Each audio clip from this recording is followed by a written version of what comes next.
Friends, ഇന്ന് നമുക്കൊരു Korean secret നോക്കാം. ഇത് ഞാൻ കഴിഞ്ഞ കുറച്ച് കാലങ്ങളായിട്ട് കുളിക്കുന്നതിന് മുന്നേ ചെയ്യുന്ന ഒരു കാര്യമാണ്. എന്താണ് അതെന്ന് നോക്കാം. ഇതാണ് സീക്രട്ട്. നല്ല കഞ്ഞിര വെള്ളമാണ് ഇത്. കഞ്ഞി വാർത്തതിന് ശേഷം കുറച്ചൊരു 2 hours 3 hours കഴിഞ്ഞ വെള്ളം.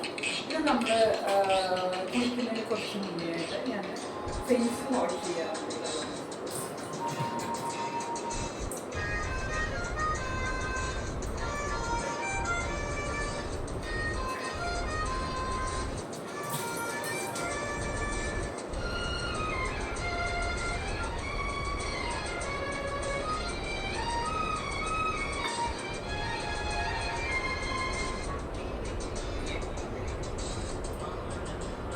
ഇനി ഈ കഴുകുവെള്ളം നമ്മൾ ഫേസിൽ അങ്ങനെ അബ്സോർബ് ആകുന്നവരേക്കും ഒരു 5-10 മിനിറ്റ് അതങ്ങനെ ഡ്രൈ ആകുന്നവരേക്കും ഇടണം.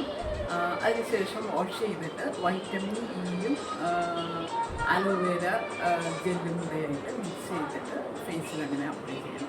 അത് വേണമെങ്കിൽ നമ്മൾ കുളിച്ച് കഴിഞ്ഞിട്ട് അപ്ലൈ ചെയ്താലും മതി. അത് നമുക്ക് സ്കിന്നിന് വളരെ നല്ല യൂത്തായിട്ടിരിക്കാനായിട്ട് സഹായിക്കും. അപ്പോൾ ഓക്കെ, ബൈ ബൈ.